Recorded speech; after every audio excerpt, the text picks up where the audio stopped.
Olá, queridos, dando continuidade à nossa série de estudos. Essa semana nós vamos conversar um pouquinho sobre Jesus ser a ressurreição e a vida. Primeiro a gente vai contextualizar um pouquinho sobre esse assunto que nós estamos falando. Vocês já devem ter lido o trecho da palavra que está orientado no card. É um momento onde Jesus é informado que Lázaro estava enfermo, ele ainda fica 2 dias no local onde ele estava, mas ele já se posiciona naquele momento dizendo que essa enfermidade não era para a morte, mas para que o Filho de Deus fosse por ela glorificado.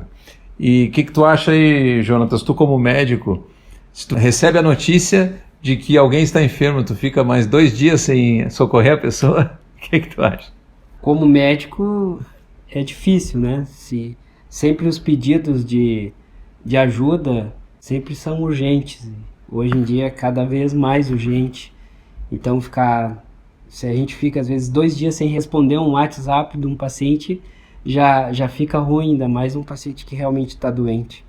Mas Jesus, ele não sofria de ansiedade. Jesus, ele tinha o tempo certo, a hora certa para todas as coisas.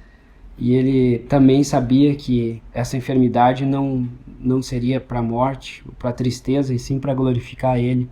Amém. Então ele discerniu que não deveria sair correndo, largando tudo o que tinha ainda para fazer naquela localidade e atender imediatamente essa necessidade, né?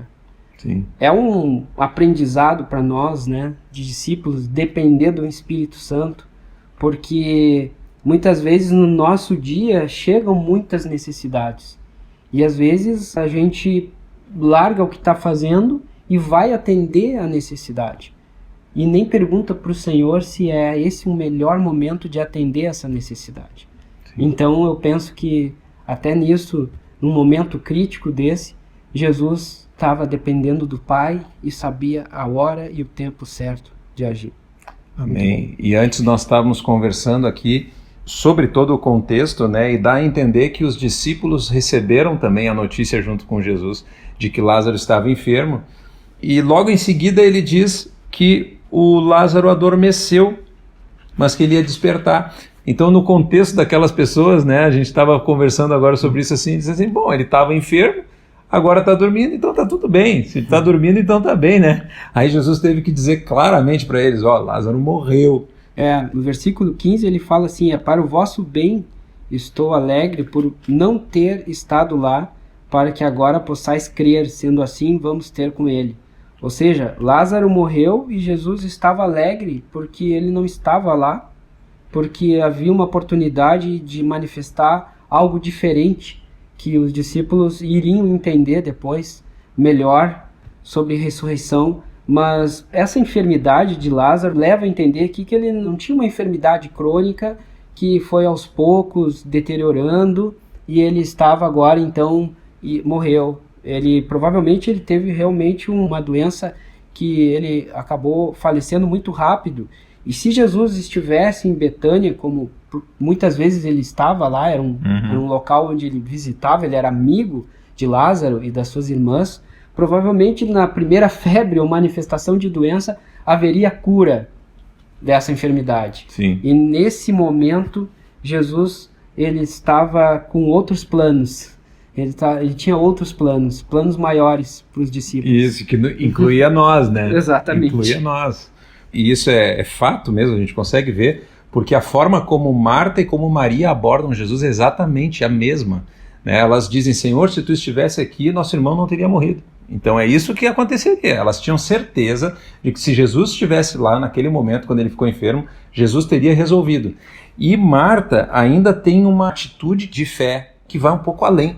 Ela chega e diz assim, mas eu sei que mesmo agora, tudo que tu pedir para Deus, ele vai fazer. Então ela tinha uma expectativa de que Jesus fizesse algo naquele momento, e Jesus diz para ela, o teu irmão há de ressurgir.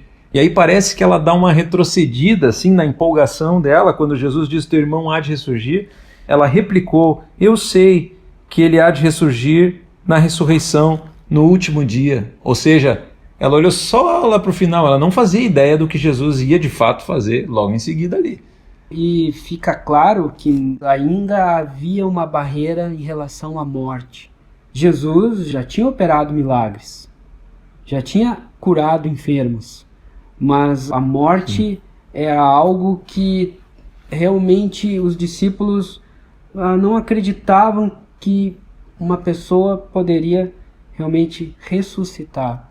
Tanto que nem compreendiam quando Jesus dizia que ia morrer e ia ressuscitar, né? Eles não compreendiam, a mente deles era... A mente deles lacrada. ainda estava fechada para isso. Então, creio que Jesus, ele se coloca nesse contexto do amigo dele, do Lázaro, onde mobilizou também muitos amigos. Por isso, a gente conversando, né, Márcio? Provavelmente foi algo repentino, porque muitos amigos de Marta e Maria vieram consolar ela. A gente sabe que uma morte que nós não estamos esperando, uma pessoa mais jovem, sempre comove mais, porque é algo fora do esperado do tempo. E para eles não foi diferente. E Jesus, ele chega nesse contexto. E eu me encanto com a capacidade de Jesus de sofrer pelo próximo e de se colocar no lugar do outro. Eu penso que isso é algo que nós, discípulos de Jesus, precisamos aprender com ele. A gente usa esse termo, né? O médico, ele tem que ser empático, empatia. Não precisa ser simpático, mas empático, porque se colocar no lugar de alguém. E Jesus chega e vê o contexto. Era um contexto triste, provavelmente uma morte precoce, alguém que tinha ainda uma história ainda para escrever no contexto terreno, e Jesus chora porque ele tinha noção da eternidade. E aquelas pessoas, elas tinham uma noção da finitude da vida. Ou seja, a vida era aquilo porque ainda não se tinha a revelação de tudo isso. E eu acho que esse contexto todo dessa história de Lázaro me chama a atenção, porque parece que Jesus, ele, diante de tudo isso, vendo o sofrimento, chorando, mas ao mesmo tempo ele traz essa frase para ecoar para a eternidade, uma frase que é um princípio, uma frase que é uma base sólida para a nossa fé, que ele fala: eu sou a ressurreição e a vida. Eu sou a ressurreição e a vida. Quem crer em mim, ainda que morra, viverá. Mesmo que morra, viverá. Então, nesse contexto todo, Jesus traz um princípio que chega até nós hoje e que, pela ciência de Deus, pela graça de Deus, ele hoje serve como base para a nossa fé, para a nossa esperança de, mesmo que os discípulos depois, com tantos enfrentamentos, a igreja de Atos perseguida, esse eu sou a ressurreição e a vida sustentou eles a ponto deles perderem esse amor pela vida terrena e ganharem o eu sou, o Espírito dentro deles, lembrando, ecoando isso. O eu sou a ressurreição e a vida está comigo, ele me capacita, ele me ajuda, e eu, debaixo dessa fé, dessa certeza, dessa vida eterna, eu estou disposto até a perder a minha vida. Amém. Então isso foi uma obra maravilhosa de Jesus, que creio, Márcio, que somente quando o Espírito Santo veio habitar de uma maneira transbordante sobre a vida dos discípulos, foi que eles conseguiram entender com mais profundidade essa frase: eu sou a ressurreição e a vida. Amém. Nós percebemos que quando Jesus falava sobre a sua morte e ressurreição, os discípulos não compreendiam, porque o entendimento deles estava, como a gente falou antes, bloqueado em relação a isso. Mas depois que veio o Espírito Santo sobre eles, de fato, eles passaram a compreender o que era essa entrega total, essa entrega absoluta. E tudo isso a gente vê que é a consequência da presença do Espírito Santo dentro deles.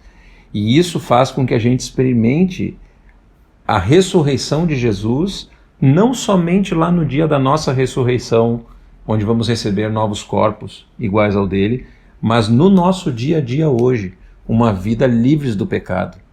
Não mais escravos à natureza humana, à nossa velha natureza, como nós vivíamos antes, mas agora o poder da vida ressurreta, nos levando a andar nessa novidade de vida, mudando os nossos hábitos, mudando as coisas que nós fazemos antes. Agora a gente começa a parar de fazer aquilo que desagrada a Deus, passa a fazer o que agrada a Deus, de forma natural, apenas por o Espírito Santo estar em nós e ao mesmo tempo a aplicação do negar a si mesmo, tomar a sua cruz. Se nós tentássemos fazer o negar a si mesmo, tomar a cruz, sem ter o Espírito Santo em nós, nós não íamos ter um bom êxito, porque tudo vem do Espírito em nós. Ele nos ensina todas as coisas, ele nos guia a toda a verdade, ele nos dá os dons para poder manifestar toda a vida de Cristo na mesma plenitude que Jesus, né? E nós podemos então viver essa vida da ressurreição hoje. Graças a Deus.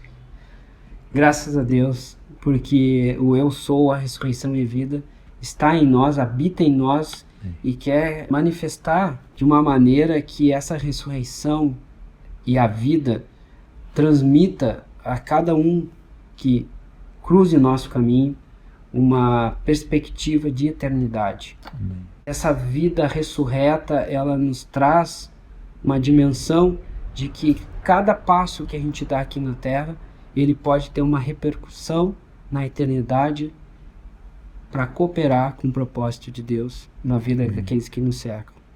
Amém? Amém. Amém, queridos. Então, compartilhem uns com os outros aonde na vida de vocês existe a necessidade da atuação desse poder da ressurreição de Jesus. Onde precisa ser transformado, onde áreas da vida precisam ser mudadas para ficarmos mais parecidos com Jesus. Todos nós sabemos, né, da nossa própria vida, a gente conhece o nosso íntimo, as coisas que Deus quer mudar, coisas que ainda está demorando para mudar. Peçam oração uns pelos outros, né, para que possamos ministrar a graça de Deus e que o Senhor cumpra completamente a vontade dele na vida de cada um de nós. Amém? Amém. Cheios do poder da ressurreição e da vida. Glória a Deus. Glória a Deus. Somos um. Somos um. Um abraço, querido. Até a próxima.